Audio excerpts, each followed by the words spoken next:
Hello प्यारे दोस्तों। आज हम एक और नई प्रेम कहानी लेकर आ गए हैं जिसका नाम है रूह का सौदा।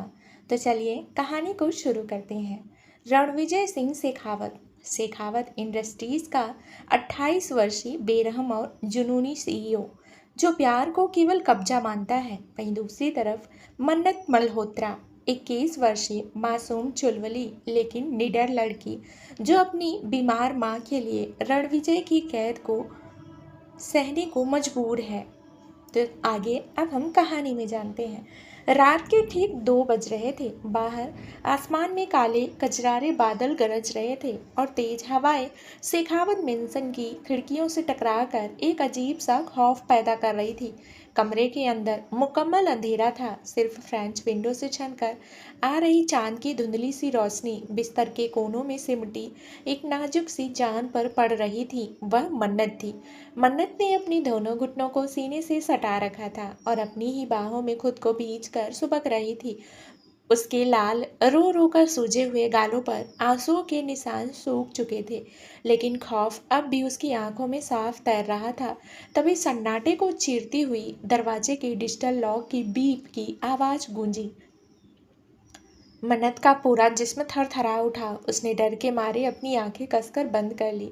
भारी और सधे हुए कदमों की आहट कमरे के आलीशान इटालियन मार्बल पर गूंजने लगी। वह आ रहा था। उसका सबसे बड़ा खौफ, उसका मुहाफिज, या शायद उसकी बर्बादी का सबब। रणविजय सिंह शेखावत। रणविजय के एक हाथ में कांच का आधा भरा हुआ गिलास था। उसके महंगे कस्टमाइज सूट का ब्लेजर कहीं गायब था। शर्ट के ऊपर के 2 बटन खुले थे और आस्तीनें कोहनियों तक मुड़ी हुई थी। उसके चेहरे पर हमेशा रहने वाला वो सर्द और बेपनाह भाव इस वक्त एक अजीब सी दीवानगी में बदला हुआ था।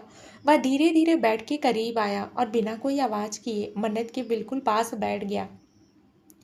गद्दे पर उसके वजन से जो ढलान बनी उसने मन्नत के दिल की धड़कन को 100 गुना तेज कर दिया। आंखें खोलो मन्नत। रणविजय की आवाज में एक मखमली कशिश थी, लेकिन उस कशिश के पीछे छिपा था एक ऐसा हुक्म जिसे टाला नहीं जा सकता था। मन्नत ने अपनी पलकें नहीं खोली। वह बस खामोशी से रोती रही। रणविजय के चेहरे की नसें थोड़ी तन गई। उसे अपनी बात की नाफरमानी बिल्कुल पसंद नहीं थी। उसने हाथ में पकड़ा गिलास साइड टेबल पर रखा। उसकी लंबी सर्द उंगलियां मन्नत के भीगे गालों पर रेंगने लगी। उसने मन्नत के आंसुओं को पोंछा, लेकिन उस छुअन में कोई हमदर्दी नहीं थी, सिर्फ एक हक था, एक सनक थी। मैंने कहा आंखें खोलो जान। इस बार उसकी आवाज़ थोड़ी और गहरी और भारी हो गई।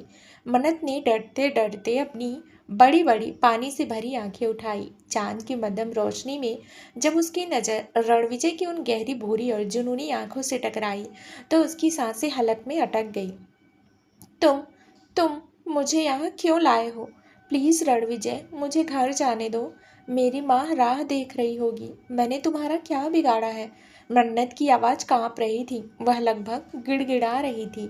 रणविजय के होठों पर एक बेहद डरावनी और धीमी मुस्कान उभर आई। वह थोड़ा और आगे झुका, यहाँ तक कि उसकी गर्म सांसें मन्नत के चेहरे को छूने लगी। घर? कौन सा घर मन्नत? अब से तुम्हारा घर, तुम्हारी दुनिया, तुम्हारी जन्नत और तुम्हारा दोजख सब कुछ सिर्फ यही कमरा है। और जहाँ तक बात बिगड़ने की है, रणविजय ने मन्नत की रस्मी जुल्फों की एक लट को अपनी उंगली में लपेटा और उसे थोड़ा सा खींचा। तुमने मेरा दिल चुराया है मन्नत, और जो चीज़ रणविजय को एक बार पसंद आ जाए वो उसकी जागीर बन जाती है। तुम पागल हो। यह कोई प्यार नहीं है, यह सनक है। तुम मुझे इस तरह कैद नहीं कर सकते। कानून तुम्हें सजा देगा। मन्नत का स्वाभिमान उसके डर पर भारी पड़ा और वह चिल्ला उठी। उसने रणविजय का हाथ छटकने की कोशिश की, लेकिन यह उसकी सबसे बड़ी भूल थी। रणविजय की आंखें पल भर में गुस्से से लाल हो गई। उसने झटके से मन्नत की दोनों कलाइयों को एक हाथ में दबोचा और उसे बेड पर पीछे की तरफ धकेल दिया। मन्नत का नाजुक शरीर बेड से टिक गया और रणविजय पूरी तरह उसके ऊपर हावी हो गया। उसकी मजबूत पकड़ की वजह से मन्नत की नाजुक कलाइयों में पहनी कांच की चूड़ियां टूट गई और कुछ टुकड़े उसकी स्किन में भी चुभ गए। दर्द के मारे मन्नत की हलक से एक चीख निकल गई। कानून? रणविजय मन्नत के चेहरे के इतने करीब था कि उनके बीच हवा का गुजरना भी नामुमकिन था। उसकी आवाज़ में अब वो कशिश नहीं बल्कि एक खौफनाक दहाड़ थी। इस शहर में, इस रियासत में कानून मैं लिखता हूँ मन्नत। और रही बात पागलपन की, तो हाँ, मैं पागल हूँ। तुम्हारे इस चेहरे के लिए, तुम्हारी इन सांसों के लिए, तुम्हारी इस रूह के लिए पागल हूँ मैं। उसने अपनी उंगलियों से मन्नत की कलाई से टपकते खून की एक बूंद को छुआ और उसे अपने होठों से लगा लिया। मन्नत यह देख कर अंदर तक सिहर उठी। उसकी आंखों के सामने अंधेरा छाने लगा। उसे समझ आ गया था कि वह किसी इंसान के नहीं, बल्कि एक ऐसे जुनूनी आशिक के चुंगल में है जो उसे प्यार के नाम पर मिटा भी सकता था। आज के बाद मुझसे दूर जाने का ख्याल भी अपने इस खूबसूरत दिमाग से निकाल देना मन्नत, क्योंकि अगर तुमने यहाँ से कदम बाहर निकालने की कोशिश भी की तो मैं उस दुनिया को ही आग लगा दूंगा जहां तुम भागना चाहती हो। रणविजय ने उसके कान के पास फुसफुसाते हुए कहा। अपने बिखरे बालों को ठीक किया और बिना पीछे मुड़े कमरे से बाहर निकल गया। जाते जाते दरवाजे के फिर से ऑटोमेटिक लॉक होने की आवाज आई। मन्नत उसी अंधेरे कमरे में अपनी लहलुहान कलाई को थामे सुबक सुबक कर रोने लगी। रात के उस खौफनाक मंजर के बाद जब सुबह की पहली किरण शेखावत मैंसन की आलीशान और विशाल खिड़कियों से छन कर अंदर आई तो मन्नत की आंखें धीरे धीरे खुली। रात भर रोने की वजह से उसकी आंखें भारी थी और सिर में एक असहनीय दर्द हो रहा था। उसने अपनी कलाई की तरफ देखा जहां रात को टूटी हुई चूड़ियों के चुभने से खून निकला था, वहां अब खून सूख चुका था और एक गहरा नीला निशान पड़ गया था। मन्नत ने बिस्तर से उठने की कोशिश की। पूरे शरीर में एक अजीब सी थकावट थी, लेकिन लेकिन उसके अंदर की खुददारी और अपनी माँ के पास वापस जाने की तड़प इस दर्द से कहीं ज्यादा बड़ी थी। उसने कमरे की चारों तरफ नजर दौड़ाई। कमरा किसी राजा के महल जैसा था। किंग साइज बेड, मखमली सोफे, कीमती पेंटिंग्स और एक वॉक इन क्लोजेट, लेकिन मन्नत के लिए यह सिर्फ एक आलीशान जेल था। वह दबे पांव दरवाजे की तरफ बढ़ी। उसने धड़कते दिल के साथ हैंडल को नीचे दबाया। क्लिक, दरवाजा खुल गया। मन्नत की आंखों में उम्मीद की एक चमक कौंधी। शायद रात को जाने के बाद रणविजय या उसके किसी गार्ड ने दरवाजे को ठीक से लॉक नहीं किया था। मन्नत ने बिना एक पल गवाए, बिना चप्पल पहने ही दबे पांव कमरे से बाहर कदम रख दिया। बाहर का गलियारा और भी बड़ा और सन्नाटे से भरा था। चारों तरफ सन्नाटा पसरा हुआ था। सिर्फ दीवार पर टंगी एक पुरानी विंटेज घड़ी की टिक टिक आवाज गूंज रही थी। मन्नत अपनी सांसों को रोककर दीवारों का सहारा लेते हुए सीढ़ियों की तरफ बढ़ी। उसे नीचे का मुख्य दरवाजा साफ दिखाई दे रहा था। बस कुछ ही कदम और फिर वह इस नर्क से आजाद हो जाएगी। वह सीढ़ियों से नीचे उतरने ही वाली थी कि अचानक नीचे की विशाल लिविंग रूम में एक भारी रौबदार और जानी पहचानी आवाज गूंजी, जिससे मन्नत के कदम वहीं के वहीं जम गए। वह सुबह 7 बजे तक अपनी टेबल पर होनी चाहिए। विक्रम आरती ग्रुप के साथ जो डील होने वाली है उसकी एक एक डिटेल मुझे खुद चेक करनी है। यह रणविजय था। वह नीचे हॉल में खड़ा अपने पीए विक्रम से फोन पर बात कर रहा था। सुबह के वक्त उसने सफेद शर्ट और ब्लैक ट्राउजर पहन रखा था। उसके एक हाथ में ब्लैक कॉफी का मग था और चेहरे पर वही सर्द, शांत और खतरनाक अनुशासन था जिसे देखकर बड़े बड़े बिजनेसमैन भी कांप जाते थे। मन्नत ने खौफ से अपनी उंगलियों से सीढ़ी की रेलिंग को कसकर पकड़ लिया। उसका दिल इतनी जोर से धड़क रहा था कि उसे डर था कि कहीं रणविजय उसकी धड़कनें ना सुन ले। उसने पीछे मुड़कर वापस भागने की सोची, लेकिन तभी उसका पैर सीढ़ी के कोने पर रखे एक कीमती चीनी मिट्टी के गमले से छू गया। टक। वह आवाज बहुत धीमी थी, लेकिन उस सन्नाटे से भरे मैंसन में वह रणविजय के कानों तक पहुंचने के लिए काफी थी। रणविजय ने बात करते करते अचानक फोन काट दिया। उसने अपनी गहरी भूरी आंखें ऊपर सीढ़ियों की तरफ घुमाई। वहां मन्नत खड़ी थी। बिखरे हुए बाल, कल रात के भीगे और सलवटों से भरे कपड़े और आंखों में बेपनाह डर, दोनों की नजरें मिली। रणविजय के चेहरे पर ना तो कोई हैरानी थी और ना ही गुस्सा। उसने धीरे से कॉफी का मग पास की टेबल पर रखा और अपने दोनों हाथ पैंट की जेबों में डालते हुए सीढ़ियों की तरफ बढ़ने लगा। उसके चलने का अंदाज एक शिकारी जैसा था। वो जानता है कि उसका शिकार पिंजरे के अंदर ही है और कहीं भाग नहीं सकता। तो हमारी चिड़िया इतनी जल्दी जाग गई, रणविजय ने सीढ़ियां चढ़ते हुए बेहद धीमी और मखमली आवाज में कहा। लेकिन उस आवाज की गूंज मन्नत की रूह को कपा रही थी। पीछे हटो, मेरे करीब मत आना। मन्नत चिल्लाई और उल्टे पैर सीढ़ियों पर पीछे की तरफ भागने लगी। लेकिन रणविजय के लंबे डंगों के सामने उसकी रफ्तार कुछ भी नहीं थी। इससे पहले कि मन्नत गलियारे के मोड़ तक पहुंच पाती, रणविजय ने बिजली की फुर्ती से उसका रास्ता रोका और उसकी पतली कमर में अपना मजबूत हाथ डालकर उसे अपनी तरफ खींच लिया। मन्नत सीधे रणविजय के चौड़े और सख्त सीने से जा टकराई। रणविजय की सांसों में सिगार और कड़क कॉफी की महक घुली हुई थी, जो सीधे मन्नत के दिमाग पर असर कर रही थी। छोड़ो मुझे, जाने दो मुझे, कमीने, तुम मुझे इस तरह कैद नहीं कर सकते। मन्नत ने अपने छोटे छोटे हाथों से उसके सीने पर वार करना शुरू कर दिया। वह अपनी पूरी ताकत से छटपटा रही थी। रणविजय ने एक पल के लिए उसे अपनी दीवानगी भरी आंखों से देखा। वह मन्नत का यह विद्रोही रूप, उसकी आंखों का गुस्सा उसे शांत करने के बजाय उसके अंदर के पागलपन को और बढ़ा रहा था। उसने मन्नत के दोनों हाथों को पकड़ा और उन्हें उसकी पीठ के पीछे ले जाकर एक ही हाथ से लॉक कर दिया। अब मन्नत पूरी तरह उसके शरीर से चिपकी हुई थी, बेबस। मैंने कल रात क्या कहा था मन्नत? रणविजय ने अपना चेहरा उसके चेहरे के इतने करीब लाया कि मन्नत को उसकी आंखों में अपनी खुद की कांपती हुई तस्वीर साफ दिखाई दे रही थी। शायद तुम भूल गई हो, रणविजय की जागीर से उसकी इजाजत के बिना हवा भी बाहर नहीं जाती। और तुम तो मेरी रूह हो। मैं तुम्हारी कोई जागीर नहीं हूँ, मैं एक इंसान हूँ। मेरी एक माँ है, वो मेरा इंतजार कर रही होगी। तुम समझ क्यों नहीं रहे हो? तुम एक क्रिमिनल हो। मन्नत की आंखों में गुस्से और बेबसी के आंसू बह निकले। माँ शब्द सुनते ही रणविजय के होठों पर एक बेहद क्रूर और सशक्ति हुई मुस्कान आ गई। उसने अपनी पकड़ थोड़ी ढीली की, लेकिन मन्नत को पूरी तरह आजाद नहीं किया। उसने अपना दूसरा हाथ मन्नत के चेहरे पर फेरा और उसकी भीगी पलकों को छुआ। तुम्हारी माँ, सुमित्रा मल्होत्रा, राइट? जो दिल की मरीज है और शहर के सिटी हॉस्पिटल के वार्ड नंबर 204 में भर्ती है। रणविजय ने बेहद शांत लेकिन बर्फीले लहजे में पूछा। यह सुनते ही मन्नत का खून जम गया। उसकी आंखें खौफ से फैल गई। तुम्हें कैसे पता? तुमने मेरी माँ को क्या किया है? बोलो, बोलो। रणविजय ने जेब से अपना फोन निकाला और एक बटन दबाकर मन्नत के सामने कर दिया। स्क्रीन पर एक लाइव वीडियो चल रहा था। सिटी हॉस्पिटल के उस वार्ड के बाहर रणविजय के दो तगड़े ब्लैक सूट पहने गनमैन खड़े थे। तभी अभी तक तो कुछ नहीं किया है जान, रणविजय ने मन्नत के कान के पास झुककर फुसफुसाया।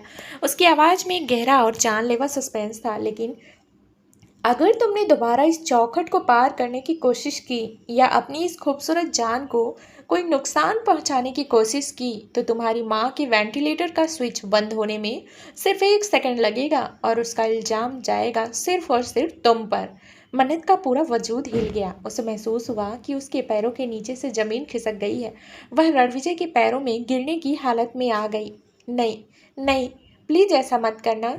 मेरी माँ ने तुम्हारा क्या बिगाड़ा है? मैं भीख मांगती हूँ तुमसे, मेरी माँ को छोड़ दो प्लीज। वह फूट फूट कर रोने लगी। रणविजय ने उसके चेहरे को ऊपर उठाया और उसकी आंखों में देखते हुए कहा, तो फिर अपनी इस जिद को छोड़ दो मन्नत। चुपचाप उस कमरे में वापस जाओ और इस शेखावत मैंसन की रानी बनकर रहो। तुम्हारी हर ख्वाहिश पूरी होगी सिवाय एक के, मुझसे दूर जाने की ख्वाहिश। मन्नत के पास अब कोई रास्ता नहीं बचा था। उसकी आज़ादी की कीमत उसकी माँ की जिंदगी थी। उसने भारी मन से अपनी आंखें बंद कर ली और हार मान ली। रणविजय ने उसे अपनी बाहों में उठाया और वह कोई कांच का कीमती खिलौना हो वापस उसे अंधेरे कमरे की तरफ बढ़ गया। रणविजय मन्नत को अपनी मजबूत बाहों में उठाए वापस उसी आलीशान कमरे में आया। मन्नत का शरीर डर और कमजोरी के मारे बिल्कुल सुन्न पड़ चुका था। उसने अपनी आंखें बंद कर ली थी, क्योंकि इस वक्त रणविजय के चेहरे पर छिपे उस खौफनाक और जुनूनी लुक को देखने की हिम्मत उसमें नहीं थी। रणविजय ने उसे बेहद नज़ाकत से, जैसे कोई मखमली गुड़िया हो, किंग साइज बेड के बीचों बीच लेटा दिया। मन्नत ने जैसे ही गद्दे को छुआ, वह झटके से उठकर बैठने लगी और पीछे की तरफ खिसक गई। लेकिन रणविजय ने बिना कोई वक्त गवाए बेड पर आकर उसके दोनों घुटनों को अपने हाथों से दबा दिया। चुपचाप बैठ ही रहो मन्नत। अगर तुमने हिलने की कोशिश भी की तो नतीजा अच्छा नहीं होगा। रणविजय की आवाज में एक ठंडी और खतरनाक हिदायत थी। वह खड़ा हुआ और कमरे के कोने में रखी एक कस्टमाइज्ड फर्स्ट एड किट उठाकर ले आया। वह बेड के किनारे बैठा और उसने मन्नत की उस नाजुक कलाई को अपने भारी हाथ में लिया, जहां रात को कांच की चूड़ियां चुभने की वजह से गहरा घाव हो गया था और अब नीला निशान पड़ चुका था। छोड़ो मुझे, मुझे तुम्हारा ये झूठा दर्द नहीं चाहिए। पहले खुद जख्म देते हो और फिर। मन्नत ने सिसकते हुए अपना हाथ छुड़ाने की कोशिश की। श्श! रणविजय ने अपनी उंगली मन्नत के कांपते होठों पर रख दी। उसकी उंगली की छुअन से मन्नत के पूरे बदन में एक सिरहन दौड़ गई। मैंने कहा ना, खामोश रहो। मुझे तुम्हारा ये चिल्लाना और छटपटाना पसंद है मन्नत, लेकिन तब नहीं जब तुम्हें चोट लगी हो। यह जख्म तुम्हें मेरी वजह से नहीं बल्कि तुम्हारी नाफरमानी की वजह से मिला है। उसने कॉटन पैंट पर एंटीसेप्टिक लोशन लगाया और मन्नत के जख्म पर छुआ दिया। आह! रणविजय, दर्द हो रहा है, प्लीज छोड़ो। मन्नत की आंखों से आंसुओं का एक और सैलाब बह निकला। उसने अपनी आंखें कसकर भींच ली। रणविजय ने मन्नत के चेहरे को देखा। रोते हुए भी उसका चेहरा किसी अप्सरा जैसे लग रहा था। रणविजय के अंदर का जुनून उसे तड़पा रहा था, लेकिन वह बहुत तसल्ली से उसके घाव को साफ कर रहा था। उसने बहुत धीरे से फूंक मारते हुए उस गहरे जख्म पर मरहम लगाया और फिर एक सफ़ेद साफ पट्टी उसकी कलाई पर बांध दी। पट्टी बांधने के बाद उसने मन्नत की कलाई को अपने होठों के करीब लाया और उस सफ़ेद पट्टी पर अपने होठ रख दिए। यह देखकर मन्नत का दिल दहल गया। यह कैसा इंसान था, एक पल में जान लेने की धमकी देता था और दूसरे ही पल इस कदर हक जताता था जैसे वह उसकी पूरी कायनात हो। तुम्हारी कलाई पर लगा यह निशान तो मुझे हमेशा याद दिलाता रहेगा कि तुम मेरी मिल्कियत हो, लेकिन भविष्य में ऐसा दर्द दोबारा ना हो, इसके लिए मैंने एक मुकम्मल इंतजाम किया है। रणविजय ने फर्स्ट एड किट को साइड में रखते हुए एक रहस्यमयी मुस्कान के साथ कहा। उसने अपनी कस्टमाइज्ड सूट की जेब से एक मखमली छोटा बॉक्स निकाला। मन्नत खौफ से उसे देखने लगी। रणविजय ने जैसे ही वह बॉक्स खोला, चांद और धूप की रोशनी में एक बेहद खूबसूरत बारीक और शुद्ध सोने की पायल चमक उठी। उस पायल के बीचों बीच एक छोटा सा गहरे नीले रंग का नीलम जड़ा हुआ था, जो दिखने में किसी राजसी गहने जैसा था। यह क्या है? मैं इसे नहीं पहनूंगी। मन्नत ने तुरंत अपने पैरों को पीछे खींचने की कोशिश की। यह तुम्हारी नई बेड़ियां हैं मेरी जान। रणविजय ने एक झटके में मन्नत के दाहिने पैर के टनके को अपनी फौलादी गिरफ्त में ले लिया। उसकी पकड़ इतनी मजबूत थी कि मन्नत चाहकर भी अपना पैर हिला नहीं पा रही थी। रणविजय, प्लीज छोड़ो मुझे, मुझे नहीं चाहिए ये सब। मन्नत बेड पर छटपटाने लगी। रणविजय ने मन्नत की एक ना सुनी। उसने बहुत सहजता से उस सोने की पायल को मन्नत के गोरू पैर में पहना दी और उसका लॉक बंद कर दिया। जैसे ही लॉक बंद हुआ, उस नीले नीलम के अंदर एक बेहद बारीक लाल रंग की लाइट एक सेकंड के लिए चमकी और फिर गायब हो गई। तुम्हें क्या लगता है मन्नत, यह सिर्फ एक मामूली गहना है? रणविजय ने उस पायल को अपनी उंगली से सहलाते हुए कहा। उसकी आवाज़ में एक अजीब सी कामयाबी का गुरूर था। इस नीलम के अंदर दुनिया का सबसे एडवांस मिनी जीपीएस ट्रैकर लगा हुआ है। इसकी कोडिंग सिर्फ मेरे फ़ोन और मेरे पर्सनल सैटेलाइट से जुड़ी है। अब से तुम इस दुनिया के किसी भी कोने में चले जाओ, तुम्हारी धड़कन की रफ्तार तक मुझे इस स्क्रीन पर पता चल जाएगी। मन्नत यह सुनकर पूरी तरह से चौंक गई और टूट गई। उसकी आंखों के सामने जैसे अंधेरा छा गया। यह कोई गहना नहीं था, यह उसकी आज़ादी की मौत का परवाना था। रणविजय ने उसे पूरी तरह से अपने जाल में बांध दिया था। तुम तुम इंसान नहीं हो, तुम एक शैतान हो। मन्नत ने अपनी पूरी ताकत समेट कर उसके चेहरे पर थूका। रणविजय ने अपने गाल को धीरे से साफ किया। उसकी आंखों में गुस्सा आने के बजाय एक खौफनाक और पागलपन भरी हंसी गूंज उठी। उसने मन्नत के चेहरे को दोनों हाथों से भींचा और उसके होठों के बिल्कुल करीब आकर बोला, अगर तुम्हें पाने के लिए मुझे शैतान भी बनना पड़े तो मुझे मंजूर है मन्नत। अब से तुम्हारी हर सांस पर रणविजय सिंह शेखावत का पहरा है। चुपचाप इस कमरे में रहो। अपनी माँ की सलामती चाहती हो तो मुस्कुरा कर मेरा स्वागत करो, क्योंकि तुम्हारी यह सुनहरी बेड़ियाँ अब कभी नहीं खुलेगी। वह उठा। उसने अपने फ़ोन में ट्रैकर का लाइव स्टेटस चेक किया और मन्नत को उसी बेबसी के समंदर में रोता हुआ छोड़कर कमरे से बाहर निकल गया। भारी दरवाज़ा एक बार फिर क्लिक की आवाज़ के साथ लॉक हो गया। मन्नत ने बेड पर पड़े पड़े अपने पैरों को देखा, जहां वह सोने की पायल उसकी लाचारी का मजाक उड़ा रही थी। उसने दीवार पर हाथ मार कर रोना शुरू कर दिया, क्योंकि उसे समझ आ गया था कि अब वह रणविजय की इस खौफनाक दीवानगी से कभी आज़ाद नहीं हो पाएगी। शेखावत मैंसन का वह आलीशान और विशाल कमरा दोपहर की तेज धूप में भी एक अजीब से सर्द सन्नाटे में डूबा डूबा हुआ था। फ्रेंच विंडो के भारी गहरे कत्थई रंग के मखमली पर्दे आधे गिरे हुए थे, जिससे कमरे में उजाला तो था लेकिन उसमें कोई गर्माहट नहीं थी। कमरे की हर एक कीमती चीज, चाहे वो इटालियन मार्बल हो या झूमर, मन्नत को चिढ़ाती हुई सी लग रही थी। मन्नत बेड के एक कोने में सिर घुटनों पर रखे गुमसुम बैठी थी। उसकी सूजी हुई लाल आंखें खालीपन से सामने की दीवार को ताक रही थी। हर थोड़ी देर में जब उसका पैर जरा सा भी हिलता तो उसके दाहिनी टनके में बंधी वह भारी सोने की पायल हल्की सी खनक पैदा कर दी। वह खनक मन्नत की आंखों में किसी खौफनाक चीख की तरह गूंजती। वह पायल कोई तोहफा नहीं था, वह उसकी आज़ादी की मौत का परवाना था, जिसका रिमोट कंट्रोल इस शहर के सबसे ताकतवर रईस और सनकी बिजनेसमैन रणविजय सिंह शेखावत के हाथों में था। मन्नत ने अपनी कलाई की तरफ देखा। रणविजय ने सुबह जिस नज़ाकत से पट्टी की बांधी थी, वह अब भी वैसी ही थी। मन्नत को समझ नहीं आ रहा था कि वह उस इंसान से नफरत करे या उसके इस अजीब व्यवहार से खौफ खाए। एक तरफ वह उसकी माँ की जान लेने की धमकी देता था और दूसरी तरफ उसके घावों पर खुद मरहम लगाता था, लेकिन उसकी माँ की जिंदगी दांव पर थी और यही एक वजह थी कि मन्नत के अंदर की सारी चीखें उसके हलक में ही दम तोड़ रही थी। तभी कमरे के भारी सागौन के दरवाजे का डिजिटल लॉक एक बार फिर गूंजा, बीफ की लिक। मन्नत का पूरा शरीर एक पल के लिए अकड़ गया। उसने झटके से अपना सिर उठाया। दरवाजा खुला और रणविजय अंदर दाखिल हुआ। दोपहर के इस वक्त रणविजय ने अपनी कोट और टाई को हटा दिया था। उसकी सफ़ेद कड़क शर्ट की आस्तीनें कोहनियों तक मुड़ी हुई थी, जिससे उसकी कलाई पर बंधी महंगी कस्टमाइज्ड घड़ी और उसकी मजबूत नसें साफ दिखाई दे रही थी। उसके चेहरे पर सुबह जैसी कोई सिकन नहीं थी, बल्कि एक बेहद शांत और गहरी संतुष्टि थी, जो मन्नत को और डरा रही थी। उसके पीछे दो घरेलू स्टाफ के सदस्य थे, जिनके हाथों में चांदी की बड़ी ट्रॉलियां थी, जिन पर तरह तरह के लजीज पकवान और ताजे फल सजे हुए थे। इसे यहाँ टेबल पर रखो और बाहर जाओ। रणविजय ने बिना मन्नत की तरफ देखे अपनी भारी और रौबदार आवाज में हुक्म दिया। जी छोटे सरकार, नौकरों ने डरते डरते झुक कर कहा और खाना बेड के पास लगी बड़ी कांच की मेज पर सजाकर तुरंत कमरे के बाहर निकल गए। दरवाजा फिर से ऑटो लॉक हो गया। कमरे में अब सिर्फ रणविजय और मन्नत थे। रणविजय धीरे से घूमा और उसकी भूरी गहरी आंखें मन्नत के पीले पड़े चेहरे पर टिक गई। वह मन्नत की तरफ बढ़ने लगा। मन्नत ने अनजाने में ही खुद को बेड के और कोने में समेटने की कोशिश की, लेकिन बेड की बैकरेस्ट से उसकी पीठ लग चुकी थी। भागने का कोई रास्ता नहीं था। दोपहर के 2 बज चुके हैं मन्नत, और तुमने कल रात से पानी की एक बूंद तक नहीं पी है।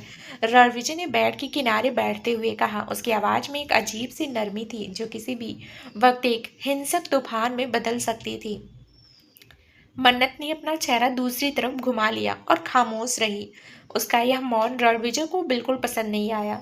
रणविजय के होठों पर एक सर्द मुस्कान उभरी। उसने मेज से सूप की एक कटोरी उठाई और चम्मच में थोड़ा सा सूप लेकर मन्नत के होठों के करीब लाया। चलो चुपचाप इसे पियो।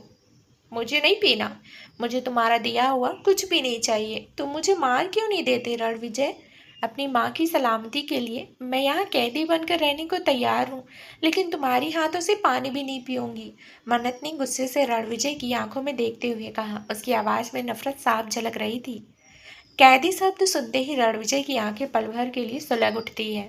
उसने सूप का चम्मच वापस कटोरी में रखा और उस भारी कटोरी को झटके से मेज पर पटक दिया। कांच की मेज पर कटोरी के टकराने की आवाज़ से मन्नत का दिल दहल गया। रणविजय ने बिजली की फुर्ती से मन्नत के दोनों गालों को अपने एक मजबूत हाथ की उंगलियों में दबोच लिया। उसकी पकड़ इतनी सख्त थी कि मन्नत का मुंह थोड़ा सा खुल गया और उसकी आंखों से दर्द के मारे आंसू छलक आए। कैदी? रणविजय का चेहरा मन्नत के चेहरे के इतने करीब था कि उसकी गर्म और भारी सांसें मन्नत के होठों को छू रही थी। अगर तुम कैदी हो मन्नत, तो तुम रणविजय की कैद में हो, और इस कैद से तुम्हें मौत भी रिहा नहीं कर सकती। तुम्हारी यह जान अब तुम्हारी खुद की नहीं है। इस पर सिर्फ और सिर्फ मेरा हक है, और मुझे अपनी जागीर का मुरझाना बिल्कुल पसंद नहीं है। छो छो छोड़ो, मुझे दर्द हो रहा है। मन्नत ने अपने छोटे हाथों से उसकी फौलादी कलाई को हटाने की कोशिश की, लेकिन रणविजय का हाथ अपनी जगह से 1 इंच भी नहीं हिला। दर्द तुम्हें तब होगा मन्नत, जब तुम्हारी इस जिद की वजह से सिटी हॉस्पिटल के उस वेंटिलेटर का पावर कट हो जाएगा। क्या तुम चाहती हो कि तुम्हारी माँ अपनी आखिरी सांसें सिर्फ इसलिए गिने क्योंकि उसकी बेटी को खाना खाने में नखरे दिखाने थे? रणविजय ने बेहद शांत लेकिन रूह कपा देने वाले लहजे में सुमित्रा जी का नाम लिया। यह सुनते ही मन्नत के अंदर का सारा गुस्सा जैसे पल भर में पानी बन गया। उसकी माँ की बेबस और बीमार सूरत उसकी आंखों के सामने घूम गई। वह रणविजय के सामने पूरी तरह टूट चुकी थी।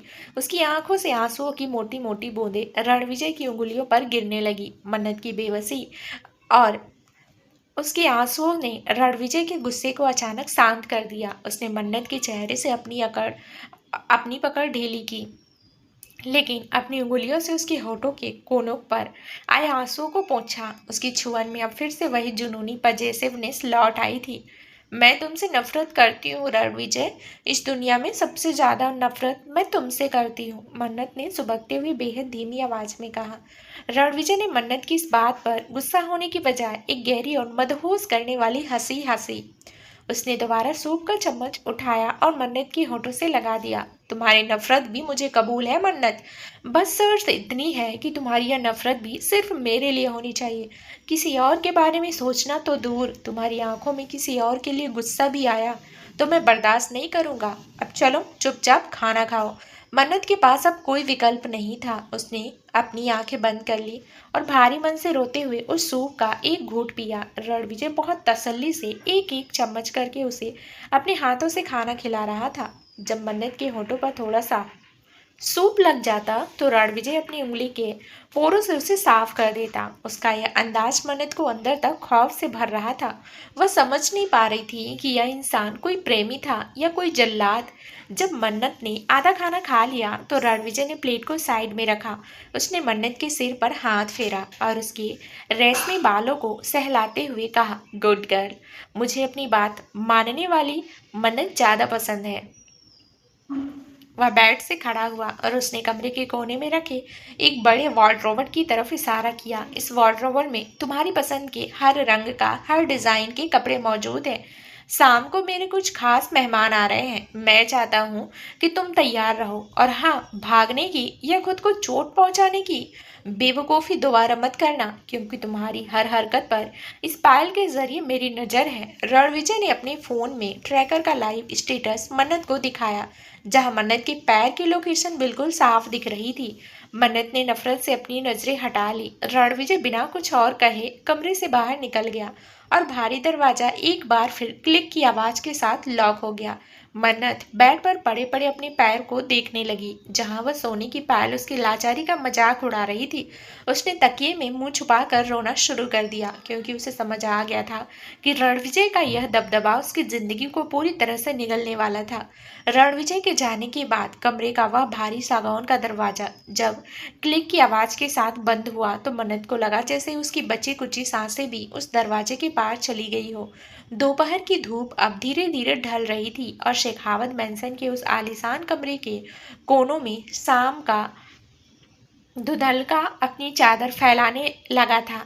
मेज पर रखी खाने की थाली को मन्नत ने हाथ तक नहीं लगाया था। रणविजय ने दोपहर में उसे जो 2-4 चम्मच जबरदस्ती खिलाया था, उसके बाद से उसने पानी की एक बूंद भी अपने हलक से नीचे नहीं उतारी थी।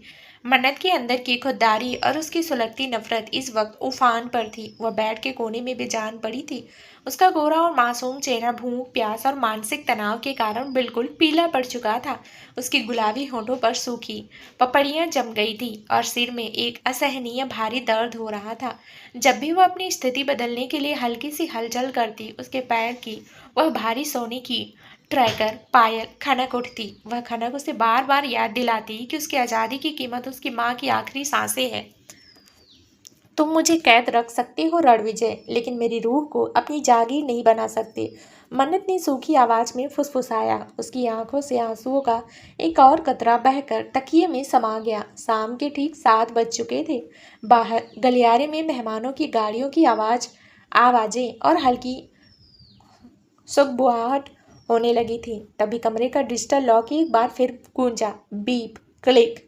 रणविजय अंदर आया। इस समय उसने गहरे नीले रंग की शर्ट पहन रखी थी और उसके कोट टाई गायब थे।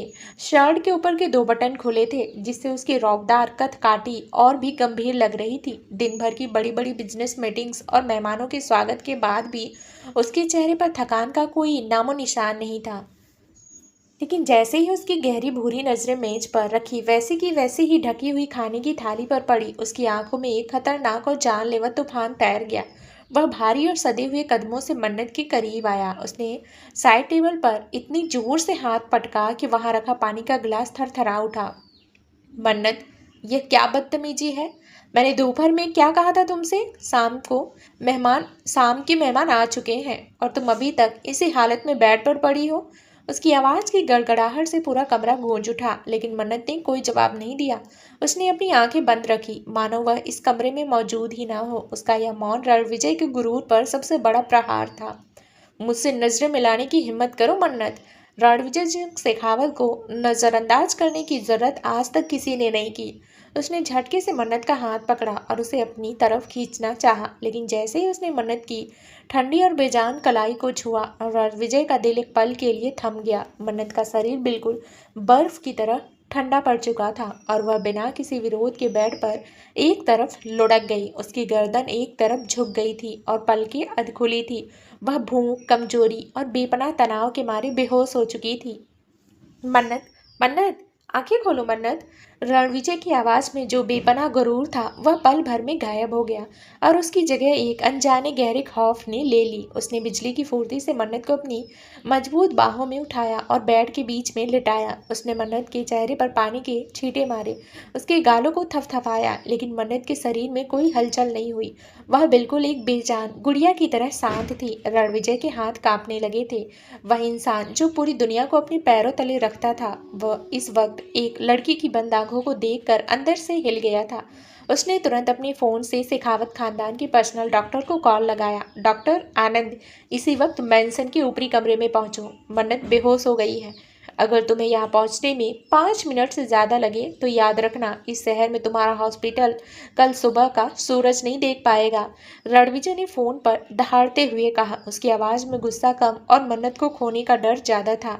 ठीक 5 मिनट के अंदर डॉक्टर आनंद हांफते हुए कमरे में दाखिल हुए। रणविजय कमरे में एक घायल शेर की तरह चक्कर काट रहा था। उसकी आंखें लगातार मन्नत के शांत चेहरे पर टिकी थी। डॉक्टर ने डरते डरते मन्नत की पल्स चेक की, उसकी आंखों की जांच की और फिर एक ड्रिप ग्लूकोज का तैयार करने लगे। क्या हुआ है उसे? वो आंखें क्यों नहीं खोल रही है? रणविजय ने डॉक्टर की कॉलर को अपनी फौलादी गिरफ्त में लेते हुए पूछा। उसकी आंखों में इस वक्त खून उतरा हुआ था। छोटे सरकार, शांत हो जाइए। घबराने की बात नहीं है। मैडम के शरीर में पानी और ग्लूकोज की भारी कमी हो गई है। ऐसा लगता है कि इन्होंने पिछले 24 घंटे से कुछ भी अच्छे से खाया पिया नहीं है और यह बहुत ज़्यादा मानसिक तनाव में है। मैंने ड्रिप लगा दी है, 1-2 घंटे में होश आ जाएगा, लेकिन प्लीज़ इन्हें मानसिक रूप से परेशान मत कीजिए, वरना इनकी हालत और बिगड़ सकती है। डॉक्टर ने कांपते हुए अपनी राय दी। तुम अब बाहर जा सकते हो। रणविजय ने अपनी मुठ्ठियां भींचते हुए कहा। उसकी नजर ड्रिप की बोतल से टपकती बूंदों पर थी। डॉक्टर के जाने के बाद कमरे में एक बार फिर वही भारी सन्नाटा छा गया। रणविजय बेड के किनारे बैठ गया। उसने मन्नत के उस नाजुक हाथ को अपने हाथों में थाम लिया, जिसमें ग्लूकोज की सुई लगी हुई थी। मन्नत का मासूम और पीला पड़ा चेहरा देखकर रणविजय के अंदर एक अजीब सी कशिश और गुस्सा एक साथ उबल रहा था। वह मन्नत की इस बगावत से चढ़ रहा था, लेकिन उसकी यह हालत देखकर उसका अपना सीना भी जैसे फटा जा रहा था। उसने मन्नत के माथे पर बिखरी बालों की लटों को बहुत कोमलता से पीछे किया। उसकी अंगुलियां इस वक्त बिल्कुल शांत और नरम थी। तुम मुझसे इतना नफरत क्यों करती हो मन्नत? तुम समझती क्यों नहीं कि तुम सिर्फ और सिर्फ मेरी हो? अगर तुम खुद को कुछ भी करोगी तो मैं इस पूरी दुनिया को शमशान बना दूंगा। उसकी आवाज में इस वक्त एक अजीब सी दीवानगी और बेबसी घुली हुई थी। रणविजय पूरी रात मन्नत के पास उसी बेड के किनारे बैठा रहा। उसने एक पल के लिए भी अपनी आंखें बंद नहीं की। वह मन्नत के हाथ को थामे रहा, जैसे अगर उसने हाथ छोड़ा तो मन्नत उसकी गिरफ्त से हमेशा के लिए दूर चली जाएगी। नीचे आए मेहमानों को उसने बिना मिले ही वापस भेज दिया था, क्योंकि इस वक्त उसके लिए मन्नत की एक सांस पूरी दुनिया के बिजनेस से ज्यादा कीमती थी। रात के करीब 3 बजे मन्नत की उंगलियों में हल्की सी हलचल हुई। उसने एक लंबी और भारी सांस ली। उसकी भारी पलकें धीरे धीरे खुली। धुंधली रोशनी में उसे सबसे पहले रणविजय का वही चेहरा दिखाई दिया, जिसकी लाल और सूजी हुई आंखें उसकी तरफ ही ताक रही थी। मन्नत ने होश आते ही अपना हाथ खींचने की कोशिश की, लेकिन रणविजय ने उसकी पकड़ और मजबूत कर ली। होश आ गया? रणविजय ने बेहद शांत लेकिन भारी आवाज में पूछा। तुम तुम अभी भी यही हो? मुझे क्यों नहीं मरने दिया तुमने? क्यों बचाते हो मुझे? मुझे नफरत है तुमसे। मन्नत ने अपनी कमजोर आवाज में अपनी पूरी ताकत समेट कर कहा। रणविजय मन्नत के चेहरे के और करीब झुका। रात भर जागने की वजह से उसकी आंखें लहू की तरह लाल थी, जिससे उसका लुक और भी डरावना और जुनूनी लग रहा था। क्योंकि रणविजय की इजाजत के बिना मौत भी तुम्हें छू नहीं सकती मन्नत। तुम मेरी वो लत हो जिसे मैं आखिरी सांस तक नहीं छोड़ूंगा। तुम्हारी नफरत जितनी गहरी होगी, मेरा यह पागलपन उतना ही बढ़ेगा। अब चुपचाप इस कैद को अपनी तकदीर मान लो। उसने साइड टेबल से डॉक्टर की दी हुई दवा और पानी का ग्लास उठाया। अब चुपचाप यह दवा पियो, वरना सुबह तुम्हारी माँ के पास जो डॉक्टर जाएगा, वह इलाज करने नहीं बल्कि उनकी वेंटिलेटर हटाने जाएगा। मन्नत ने खौफ और बेबसी से रणविजय को देखा। उसे समझ आ गया था कि वह अपनी जान देकर भी इस सनकी इंसान के चंगुल से अपनी माँ को नहीं बचा सकती। उसने कांपते हाथों से दवा ली और पानी पी लिया। रणविजय ने ग्लास वापस रखा और मन्नत के माथे को धीरे से चूमते हुए फुसफुसाया, गुड गर्ल, अब सो जाओ। मन्नत ने नफरत से अपना चेहरा फेर कर अपनी आंखें बंद कर ली और उसके गाल से आंसू की एक बूंद बहकर तकिए में समा गई। अगली सुबह जब सूरज की तीखी किरणें शेखावत मैंसन के ऊंचे झरोखों से छनकर मन्नत के चेहरे पर पड़ी तो उसकी भारी पलकें धीरे धीरे खुली। ग्लूकोज की ड्रिप अब हट चुकी थी, लेकिन सुई की चुभन का दर्द उसकी कलाई पर साफ महसूस हो रहा था। रात भर की दवाइयों के असर से उसका सिर अब भी थोड़ा भारी था, लेकिन जैसे ही उसे होश आया, उसके दिल में सबसे पहला ख्याल अपनी बीमारी माँ का आया। मन्नत ने करवट बदली तो देखा कि बेड के पास लगी सिंगल सोफा चेयर खाली थी। रणविजय वहां नहीं था, लेकिन सोफे की मखमली गद्दी पर पड़ी सिलवटें बता रही थी कि वह रात भर वहीं बैठकर उसे देखता रहा था। माँ। मन्नत ने सूखे होठों से सिर्फ यही एक शब्द निकला। वह तड़प उठी अपनी माँ की आवाज सुनने के लिए। उसे नहीं पता था कि सुमित्रा जी किस हाल में होंगी। क्या उन्हें पता चल गया था कि उनकी बेटी गायब है? इस खौफनाक ख्याल ने मन्नत के अंदर एक अजीब सी बेचैनी पैदा कर दी। वह जैसे ही बेड से नीचे उतरने लगी, उसके पैर की सोने की भारी पायल खनक उठी। उस खनक ने जैसे उसे उसकी औकात याद दिला दी कि वह भाग नहीं सकती। मन्नत ने घुटनों के बल बैठकर रोना शुरू कर दिया। तभी कमरे का भारी दरवाजा एक बार फिर अपनी चीर परिचित बीप की आवाज के साथ खुला। रणविजय अंदर दाखिल हुआ। वह नहाकर पूरी तरह फ्रेश लग रहा था। उसने सफेद कड़क शर्ट और डार्क ग्रे कलर की ट्राउजर पहन रखी थी। उसके बाल हल्के भीगे थे और चेहरे पर वही शर्ट अडिग और रौबदार भाव था। उसके हाथ में एक लेटेस्ट मॉडल का स्मार्टफोन था। मन्नत ने जैसे ही रणविजय को देखा, वह अपने घुटनों के बल खिसकती हुई उसके पैरों के करीब पहुंच गई। उसने रणविजय के जूतों के पास अपने कांपते हुए हाथ रखे और रोते हुए गिड़गिड़ाई, रणविजय प्लीज, मैं तुम्हारे पैर पड़ती हूँ। मुझे मेरी माँ से सिर्फ एक बार बात करवा दो। मैं देखना चाहती हूँ कि वो ठीक है या नहीं। मैं तुम्हारी हर बात मानूंगी, दोबारा भागने की कोशिश नहीं करूंगी, लेकिन प्लीज मुझे मेरी माँ की आवाज़ सुनवा दो। रणविजय ने नीचे झुककर मन्नत की इस बेबसी को देखा। उसकी गहरी भूरी आंखों में मन्नत का यह रूप देखकर कोई दया नहीं आई, बल्कि उसके जुनूनी चेहरे पर एक क्रूर संतुष्टि उभर आई। उसे मन्नत को अपने काबू में देखना बेहद पसंद आ रहा था। उसने मन्नत को उसकी बाहों से पकड़ा और झटके से उठाकर बेड पर बिठा दिया। वह खुद उसके सामने खड़ा हुआ और अपने हाथ में पकड़े फोन को उंगली से नचाने लगा। तुम्हारी माँ से बात करनी है? रणविजय ने अपनी भारी और मखमली आवाज में पूछा, जो किसी भी वक्त जानलेवा हो सकती थी। हाँ प्लीज, सिर्फ 1 मिनट के लिए। मन्नत ने अपनी आंसुओं से भीगी आंखें उठाकर कहा। ठीक है, मैं तुम्हारी बात करवाऊंगा, लेकिन रणविजय सिंह शेखावत अपनी जिंदगी में कोई भी सौदा बिना फायदे के नहीं करता मन्नत। अगर तुम्हें माँ की आवाज़ सुननी है तो तुम्हें मेरी 3 शर्तें माननी होगी। उसने फ़ोन को साइड टेबल पर रखते हुए अपने दोनों हाथ पैंट की जेब में डाल दिए। शर्तें? कैसी शर्तें? मन्नत का दिल खौफ से जोर जोर से धड़कने लगा। पहली शर्त। रणविजय उसके बेहद करीब झुका और उसकी आंखों में देखते हुए बोला, तुम फोन पर अपनी माँ से बात करते वक्त बिल्कुल सामान्य आवाज में बात करोगी। तुम्हारी आवाज में जरा सा भी डर, रोना या झिझक नहीं होना चाहिए। अगर तुम्हारी माँ को शक भी हुआ कि तुम मुसीबत में हो तो फोन उसी वक्त कट जाएगा। मन्नत ने भारी मन से सिर हिलाया। और दूसरी शर्त, तुम उनसे झूठ बोलोगी कि तुम्हें शहर की एक बहुत बड़ी कंपनी में पर्सनल सेक्रेटरी की नौकरी मिल गई है, जिसका हेडक्वार्टर शहर से थोड़ा बाहर है। इसलिए तुम कुछ महीनों तक घर नहीं आ पाओगी और कंपनी के ही गेस्ट हाउस में रहोगी। तुम उनसे कहोगी कि तुम बहुत खुश हो। रणविजय ने बेहद शातिराना अंदाज में मन्नत के भागने के सारे रास्ते को हमेशा के लिए बंद का ताना बाना बुना। मन्नत का दम घुटने लगा। वह अपनी अपनी ही माँ से इतना झूठ बोलने जा रही थी। तुम बहुत गिरे हुए इंसान हो रणविजय। और तीसरी शर्त क्या है? रणविजय ने मन्नत की ठुंडी को अपनी उंगलियों की गिरफ्त में लिया और उसे थोड़ा सा भींचा। तीसरी और सबसे जरूरी शर्त, इस फोन के कटने के बाद तुम चुपचाप नीचे डाइनिंग टेबल पर आओगी और मेरे सामने पूरा नाश्ता करोगी। अपनी इस जिद और नफरत को अपने अंदर दबा कर रखोगी। अगर तुमने दोबारा खुद को भूखा रखने की कोशिश की तो सुमित्रा जी के वार्ड का ऑक्सीजन बैकअप हमेशा के लिए बंद हो जाएगा। मन्नत के पास इस शैतान के सामने घुटने टेकने के अलावा कोई रास्ता नहीं था। उसकी माँ की सांसें रणविजय की उंगलियों के इशारे पर टिकी थी। उसने अपने आंसुओं को पोंछा और अपनी आवाज़ को सामान्य करने की कोशिश की। मुझे मंजूर है, फ़ोन लगाओ। मन्नत ने अपनी कांपती आवाज़ को संभालते हुए कहा। रणविजय ने मुस्कुराते हुए फ़ोन उठाया, एक नंबर डायल किया और स्पीकर ऑन करके फ़ोन मन्नत के सामने रख दिया। ट्रिंग ट्रिंग। हर एक बैल के साथ मन्नत के दिल की धड़कन बढ़ रही थी।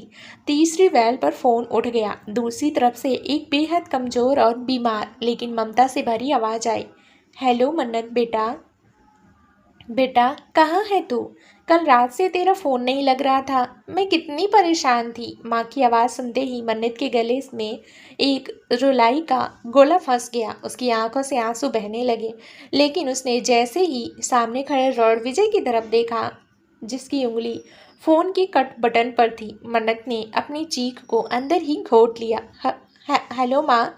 हाँ हाँ माँ, मैं ठीक हूँ। वो एक्चुअली कल रात मेरा फ़ोन ख़राब हो गया था, इसलिए बात हो नहीं पाई। आप कैसी हो माँ? दवा समय पर ली ना? मन्नत ने मुस्कुराने की झूठी कोशिश करते हुए अपनी माँ को बिल्कुल नॉर्मल रखा। मैं ठीक हूँ बेटा, पर तू कहाँ है? घर कब आएगी? सुमित्रा जी ने पूछा। मन्नत ने रणविजय की आंखों में देखते हुए अपना झूठ बोलना शुरू किया। माँ, मुझे एक बहुत बड़ी कंपनी में जॉब मिल गई है, शेखावत इंडस्ट्रीज़ में। सैलरी बहुत अच्छी है और उन्होंने मेरा एडवांस भी क्लियर कर दिया है, जिससे आपके हॉस्पिटल का सारा खर्चा उठ जाएगा।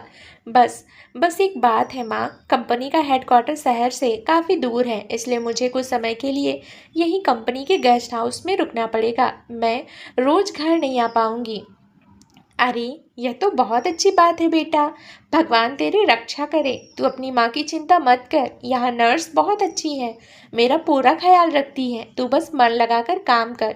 सुमित्रा जी की आवाज़ में एक राहत और खुशी थी, जो मन्नत के सीने में खंजर की तरह चुभ रही थी। मन्नत को पता था कि जिन नर्सों को उसकी माँ अच्छा समझ रही है, वे असल में रणविजय के गनमैन और जासूस थे। हाँ माँ, मैं अपना ख्याल रखूँगी। आप भी ठीक से रहना। मैं फिर फ़ोन करूँगी, मन्नत ने कहा, क्योंकि उसकी बर्दाश्त की सीमा ख़त्म हो रही थी। ठीक है बेटा, अपना ख्याल रखना। जीती रह, सुमित्रा जी ने कहा और फ़ोन कट गया। फ़ोन कटते ही मन्नत बेड पर बिखर गई और पागलों की तरह रोने लगी। देख लिया तुमने? बोल दिया मैंने झूठ। अपनी माँ से उसकी ज़िंदगी की भीख मांग ली मैंने। अब खुश हो तुम? रणविजय ने फ़ोन वापस जेब में रखा। उसके चेहरे पर एक गहरी जीत का एहसास था। उसने मन्नत की तरफ हाथ बढ़ाया। शर्त का तीसरा हिस्सा मन्नत, नीचे डाइनिंग टेबल पर मेरा नाश्ता तुम्हारा इंतजार कर रहा है, चलो। मन्नत ने नफरत से उसका हाथ झटक दिया और खुद बेड से उठी। पैर की पायल की खनक के साथ वह भारी कदमों से कमरे से बाहर निकल गई। रणविजय उसके पीछे पीछे चल रहा था, यह जानते हुए कि मन्नत अब पूरी तरह उसके चक्रव्यूह में कैद हो चुकी थी और नफरत की यह दीवार उनके बीच और गहरी होने वाली थी। शेखावत मैंसन का डाइनिंग हॉल किसी पुरानी राजसी रियासत के दरबार जैसा आलीशान था। बीचों बीच 12.5 फीट की लंबी सागौन की नक्स नक्काशीदार डाइनिंग टेबल सजी हुई थी, जिस पर चांदी के बर्तनों में राजसी नाश्ता परोसा जा चुका था। हाल के कोनों में खड़ी दो लंबे विंटेज लैंप्स की मध्यम रोशनी संगमरमर के फर्श पर अजीब सी परछाई बना रही थी। चारों तरफ एक ऐसा सन्नाटा पसरा था जिसे तोड़ने की जरूरत हवा भी नहीं कर सकती थी। मन्नत भारी और कांपते कदमों से सीढ़ियों से नीचे उतर रही थी। उसके पैरों में बंधी सोने की ट्रैकर पायल की हर एक खनक उस सन्नाटे को चीर रही थी। उसने कल रात के सलवटों से भरे हुए कपड़े बदल लिए थे, लेकिन रणविजय के दिए हुए नए कपड़ों को छूने तक से उसने इनकार कर दिया था। उसने वार्डरोब के सबसे साधारण सूट को चुना था, लेकिन उसका पीला और मुरझाया हुआ चेहरा उस सादगी में भी एक अजीब सी बेबसी बयां कर रहा था। टेबल के मुख्य छोर पर रणविजय बैठा था। उसके हाथ में आज का बिजनेस अखबार था, लेकिन उसकी आंखें अखबार पर नहीं बल्कि सीढ़ियों से उतरती मन्नत की हर एक हरकत पर टिकी थी। उसके चेहरे पर सुबह की वही सर्द और बेपरवाह संतुष्टि थी। बैठो, रणविजय ने बिना अपनी नजरें हटाए बेहद ठंडी और अधिकारपूर्ण आवाज में कहा। उसने टेबल की बाईं तरफ की पहली कुर्सी की तरफ इशारा किया, जो उसके बिल्कुल करीब थी। मन्नत ने रणविजय की तरफ नफरत से देखा। उसने जानबूझकर उस कुर्सी को छोड़ दिया और टेबल के बिल्कुल आखिरी छोर पर जाकर रणविजय से जितनी दूर हो सके उतनी दूर बैठ गई। यह उसका रणविजय के नियमों के खिलाफ एक मूक विद्रोह था। यह देखते ही हॉल में खड़े दो मुख्य नौकरी की सांसें अटक गई। वे जानते थे कि रणविजय सिंह शेखावत की नाफरमानी का अंदाज क्या होता है। रणविजय के चेहरे की नसें थोड़ी तन गई। उसने हाथ में पकड़ा अखबार टेबल पर पटका। अखबार के गिरने की आवाज उस सन्नाटे में किसी थप्पड़ की तरह गूंजी। वह अपनी कुर्सी से खड़ा हुआ और बहुत धीमे लेकिन सदे हुए कदमों से मन्नत की तरफ बढ़ने लगा। उसके जूतों की आवाज मन्नत के दिल की धड़कन को बढ़ा रही थी, लेकिन मन्नत ने अपनी नजरें नीचे नहीं की। वह अपनी नफरत को अपनी आंखों में समेटे उसे देखती रही। रणविजय मन्नत के बिल्कुल पीछे आकर रुक गया। उसने मन्नत की कुर्सी के दोनों हाथों पर अपने फौलादी हाथ रखे और आगे की तरफ झुका। उसकी गर्म और शिगार की महक से भरी सांसें सीधे मन्नत के कानों से टकराई। मैंने कहा था ना, यहाँ बैठो मन्नत। उसकी आवाज इतनी धीमी और भारी थी कि मन्नत की रीढ़ में एक सिरहन दौड़ गई।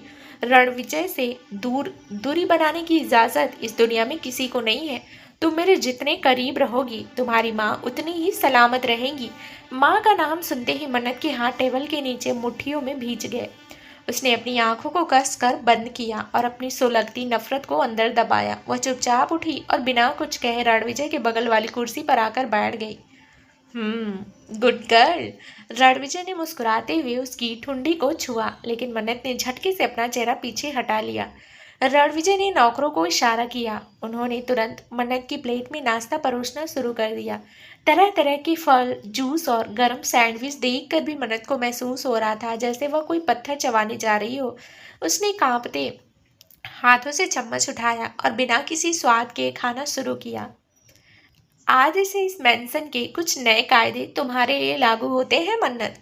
रणविजय ने अपनी प्लेट से कटलेट का एक टुकड़ा उठाते हुए बहुत ही शांत लहजे में कहा, मानो वह कोई सामान्य बात कर रहा हो। सुबह ठीक 8 बजे तुम मेरे साथ नाश्ता करोगी। दोपहर का खाना तुम्हारे कमरे में आएगा और रात को मेरे मेंशन लौटने पर तुम डाइनिंग टेबल पर मेरा इंतजार करोगी। मन्नत ने चम्मच को प्लेट पर पटक दिया। और अगर मैं ना मानूं तो तुम मुझे यहाँ कैद रख सकते हो रणविजय, लेकिन 24 घंटे अपने इस दम घोटने वाले नियमों में बांध नहीं सकते। मैं कोई तुम्हारी पालतू गुड़िया नहीं हूँ। रणविजय ने अपनी नैपकिन से अपने होठों को बहुत तसल्ली से साफ किया। वह मन्नत की तरफ और झुका। उसकी आंखों में इस वक्त वही पुराना खौफनाक और जुनूनी लुक वापस आ गया था। तुम मेरी जागीर हो मन्नत, और जागीर को मालिक के बनाए नियमों से ही चलना पड़ता है। तुम्हारी सुरक्षा, तुम्हारी माँ का इलाज और इस पेंशन की हर एक सुख सुविधा तुम्हें सिर्फ एक ही शर्त पर मिलेगी, तुम्हारे इस मुकम्मल समर्पण पर।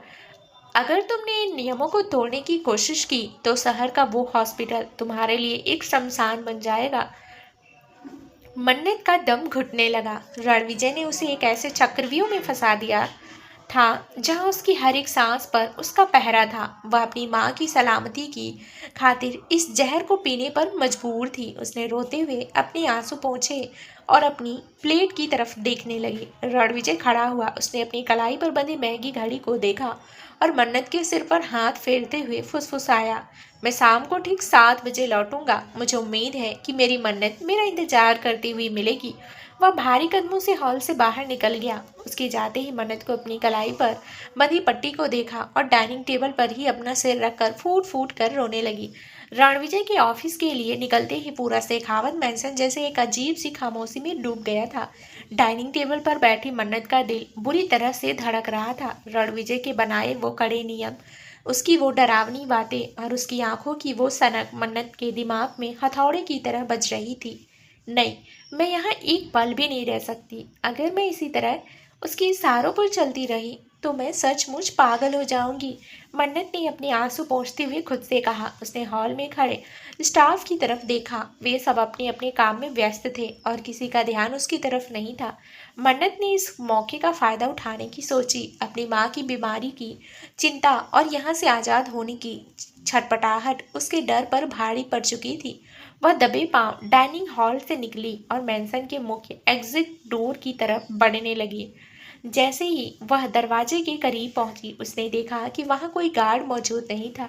मन्नत की उम्मीदें बढ़ गई। उसने कांपते हाथों से भारी दरवाजे का हैंडल नीचे दबाया और बाहर की तरफ धक्का दिया। दरवाजा खुल गया। बाहर चमचमाती धूप थी और सामने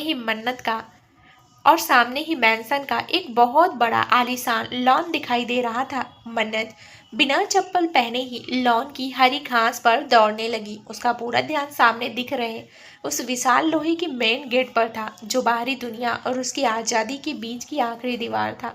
गेट बस कुछ ही मीटर की दूरी पर था। मन्नत के पैरों में बंधी सोने की ट्रैकर पायल हर कदम के साथ तेज खनक पैदा कर रही थी, लेकिन इस वक्त उसे उस खनक की परवाह नहीं थी। वह जैसे ही गेट के बिल्कुल करीब पहुंची और उसे छूने ही वाली थी कि अचानक हवा में एक तीखी बीप की आवाज गूंजी, टी टी टी। और अगले ही पल मेन गेट के पास लगे पिलर्स से लाल रंग की लेजर वीप लाइट्स निकलकर मन्नत के चारों तरफ एक जाल की तरह फैल गई।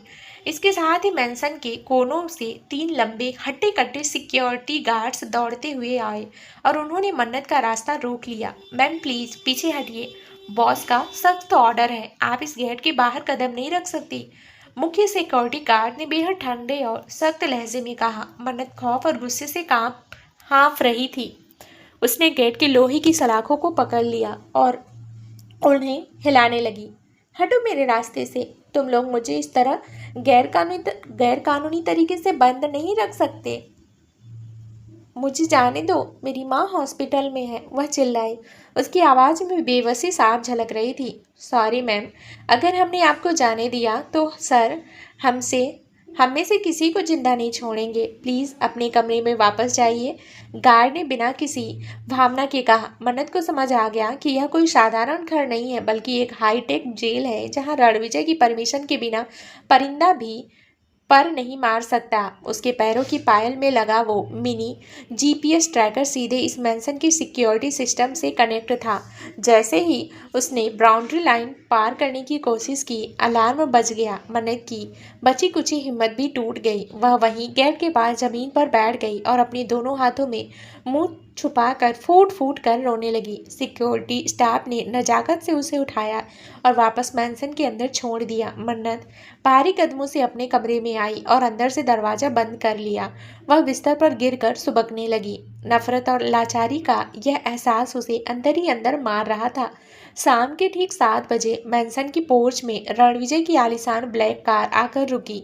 रणविजय जैसे ही कार से उतरा, मुख्य सिक्योरिटी गार्ड ने दौड़कर उसे दिन भर की पूरी रिपोर्ट दी। बॉस, दोपहर को मैडम ने मेन गेट से भागने की कोशिश की थी।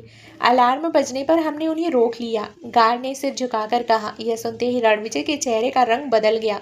उसकी गहरी भूरी आंखों में एक खौफनाक और हिंसक लुक आ गया।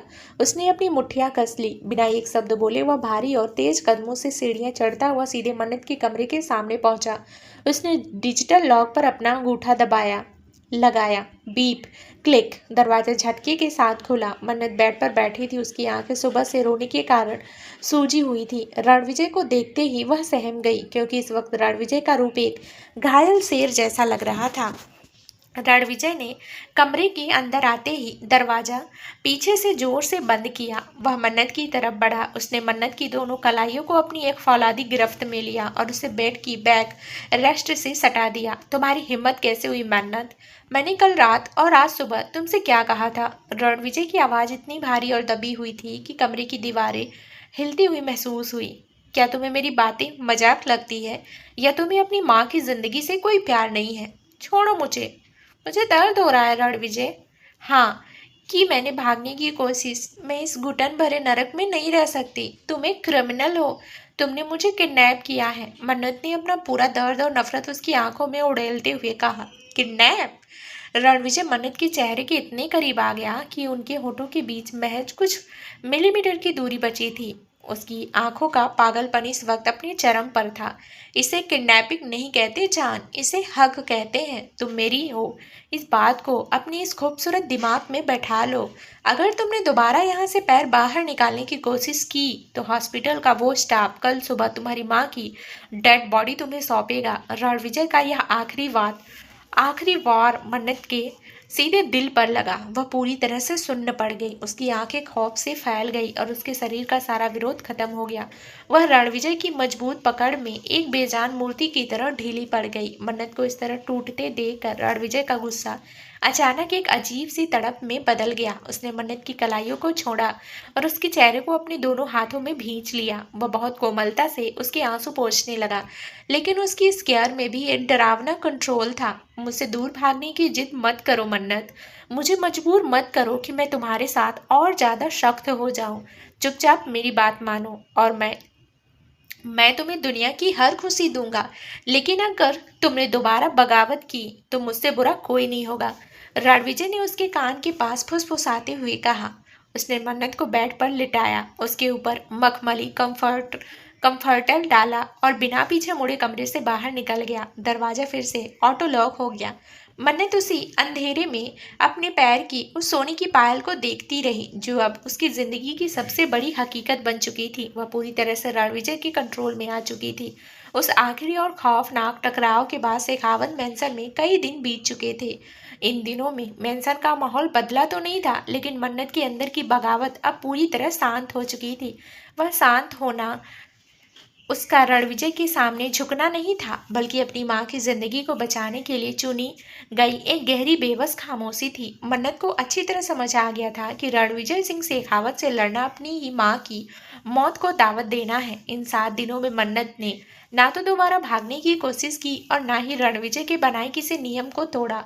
वह सुबह ठीक 8 बजे डाइनिंग टेबल पर आती, रणविजय के बगल वाली कुर्सी पर बैठती और चुपचाप नाश्ता करती। वह अपनी आंखें हमेशा नीचे रखती, क्योंकि वह रणविजय की उन जुनूनी भरी आंखों से अपनी नजरें नहीं टकराना चाहती थी। रणविजय जो भी हुक्म देता वह बिना कोई सवाल किए एक बेजान मूर्ति की तरह उसे मान लेती। आज भी शाम के ठीक 7 बजे मन्नत डाइनिंग हॉल में बैठी रणविजय के लौटने का इंतजार कर रही थी। उसने हल्के नीले रंग का एक साधारण सा सूट पहना हुआ था। उसके बाल पीछे बंधे थे और चेहरे पर एक अजीब सा खालीपन था। जब भी वह अपनी जगह से थोड़ी सी हिलती, उसके पैर की सोने की ट्रैकर पायल खनक उठती। अब वह खनक मन्नत को डराती नहीं थी, बल्कि उसे याद दिलाती थी कि वह इस आलीशान पिंजरे की एक कैदी है। ठीक 7:05 पर मैंसन का मुख्य दरवाजा खुला। रणविजय अंदर दाखिल हुआ। ब्लैक 3 पीस सूट में उसका रौबदार और गंभीर लुक हमेशा की तरह किसी को भी दबाने के लिए काफी था। उसने हॉल में कदम रखते ही सबसे पहले डाइनिंग टेबल की तरफ देखा। वहां मन्नत को अपना इंतजार करते देख उसके कड़क और सर्द चेहरे पर एक गहरी सुकून भरी मुस्कान उभर आई। मन्नत की इस खामोशी और इस समर्पण ने रणविजय के अंदर के जुनूनी मालिक को एक असीम संतुष्टि दी थी। वह सीधे मन्नत के करीब आया, उसने अपना कीमती ब्लेजर उतारा और पास की कुर्सी पर रख दिया। वह मन्नत के बिल्कुल बगल में बैठा। उसने मन्नत के ठंडे पड़ चुके हाथ को अपने बड़े और मजबूत हाथों में ले लिया। मन्नत का पूरा शरीर उसकी छुअन से एक पल के लिए सिहर उठा, लेकिन उसने अपना हाथ खींचने की कोई कोशिश नहीं की। बस वह शून्य में देखती रही। मुझे तुम्हारी यही बात सबसे ज्यादा पसंद है मन्नत, रणविजय ने अपनी उंगलियों से मन्नत के हाथ को सहलाते हुए बेहद धीमी और मदहोश करने वाली आवाज में कहा। जब तुम समझदारी दिखाती हो तो मुझे बहुत सुकून मिलता है। देखो, तुम्हारी इस समझदारी की वजह से तुम्हारी माँ की तबीयत में काफी सुधार हो रहा है। आज ही डॉक्टर आनंद रिपोर्ट आया है आज ही डॉक्टर आनंद का रिपोर्ट आया है। सुमित्रा जी अब बिना वेंटिलेटर के भी सांस ले पा रही हैं।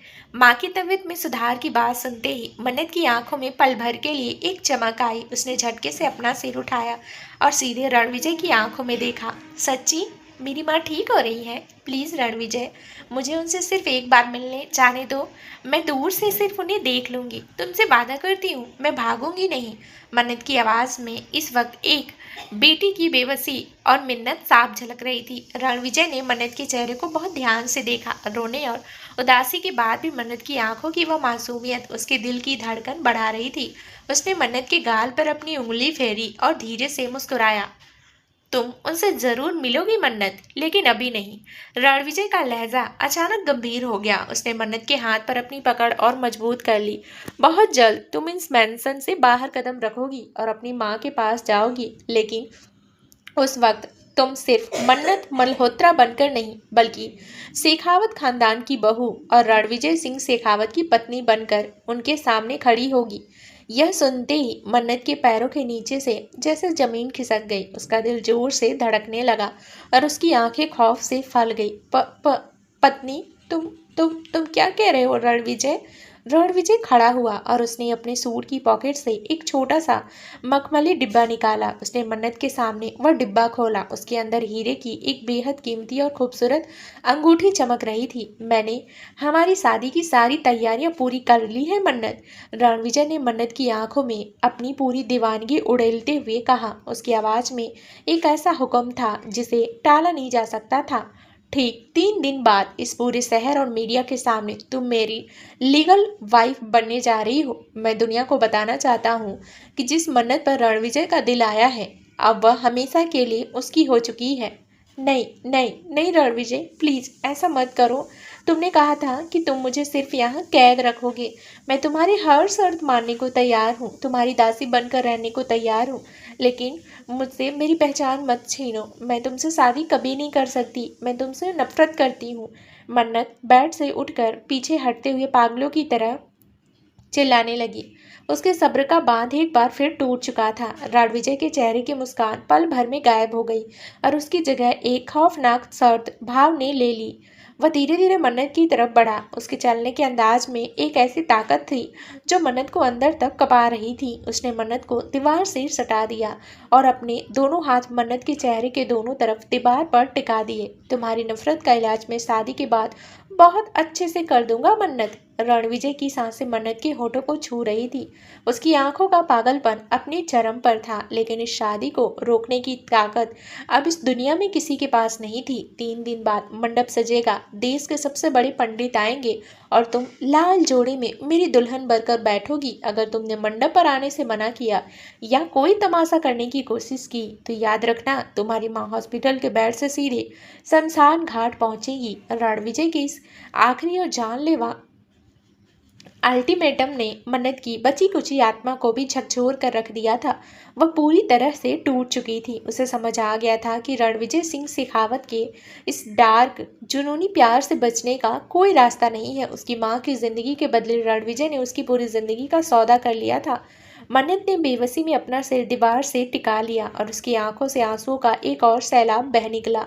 रणविजय ने आगे बढ़कर उसके माथे को बहुत गहराई से चूमा और फुसफुसाया, तैयार रहो मन्नत, 3 दिन बाद तुम पूरी तरह से मेरी हो जाओगी। वह घूमा और अपने भारी कदमों के साथ हॉल से बाहर निकल गया। मन्नत वहीं जमीन पर बैठ गई और उसके पैर की वह सोने की पायल उसकी इस मुकम्मल हार पर जैसे हंस रही थी। तो आगे क्या नया ट्विस्ट होगा इस कहानी में, ये जानने के लिए इस कहानी का अगला भाग जरूर सुने, जो बहुत ही जल्दी इस चैनल पर प्रसारित कर दिया जाएगा। धन्यवाद दोस्तों।